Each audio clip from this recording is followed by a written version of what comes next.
A'udzu billahi minasyaitonir rajim. Bismillahirrahmanirrahim. Assalamualaikum warahmatullahi wabarakatuh. Subhanallah walhamdulillah wa la ilaha illallah wallahu akbar. Wa la haula wa la quwata illa billahil aliyil azim. Allahumma sholli ala sayyidina Muhammad wa ala ali sayyidina Muhammad. Syukur alhamdulillah kita bisa berjumpa lagi di channel ini. Harapan dan doa kami semoga sahabat semua selalu diberikan kesehatan, dilapangkan rezekinya, diampuni dosa-dosanya, dan dipanjangkan umurnya. Amin ya robbal alamin. Sahabat beriman yang dirahmati Allah Subhanahu wa taala, pada saat hari perhitungan amal pada akhirat kelak, hal yang pertama kali bakal dihisab adalah ibadah solat. Dalam suatu hadis Rasulullah SAW pernah bersabda, sesungguhnya pertama kali dihisab dan diminta pertanggungjawaban dari segenap amalan seorang hamba di hari kiamat kelak adalah solatnya. Bila solatnya baik, maka beruntunglah ia. Dan bila mana solatnya rusak, sungguh suatu kerugian menimpanya. Hadis riwayat Tirmizi. Dengan begitu, sangat penting bagi kita untuk selalu merutinkan mengerjakan solat. Namun, di zaman yang sudah modern seperti sekarang ini, banyak orang yang sudah mulai memandang sebelah mata, atau bahkan hanya karena suatu argumen yang sepele, seorang dapat dengan mudah meninggalkan solat. Bahkan, kini banyak orang yang menganggap bahwa solat itu hanya sebagai rutinitas ibadah semata. Ada juga seseorang yang melaksanakan solat karena terpaksa, dan lain sebagainya. Hal-hal semacam inilah yang menjadi faktor seseorang yang rajin sholat namun masuk neraka. Karena dalam melaksanakan ibadah tersebut, mereka tidak secara ikhlas mengerjakannya. Sahabat beriman yang dirahmati Allah Subhanahu wa taala. Berikut ini ada beberapa golongan orang yang rajin sholat namun malah masuk neraka. Solatnya tidak diterima oleh Allah Subhanahu wa taala. Yang pertama, solat namun suka berdusta. Berdusta merupakan salah satu dosa besar dan diancam siksa yang pedih di akhirat kelak. Di zaman semacam ini, kebohongan tampaknya sudah menjadi suatu kebiasaan di kalangan masyarakat. Padahal sekecil apapun suatu kebohongan akan tetap dianggap sebagai dosa besar. Meskipun ada seorang yang rajin sholat dan beribadah, namun jika lisannya suka berbohong, maka sholat dan ibadahnya akan sia-sia.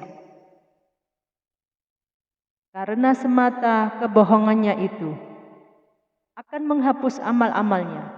Dan jika ia mati dalam keadaan tidak bertaubat kepada Allah Subhanahu wa taala, maka dia akan dimasukkan ke dalam neraka jahanam.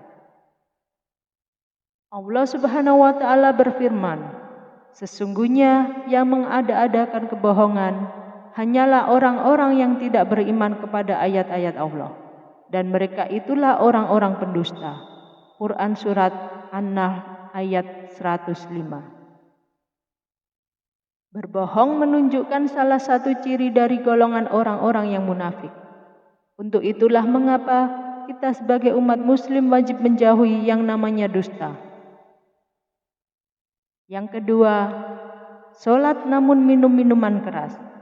Hal ini banyak kita jumpai di kalangan masyarakat, menganggap solat hanya sebagai suatu rutinitas semata, sehingga dalam melaksanakan tidak dibarengi dengan hati yang ikhlas.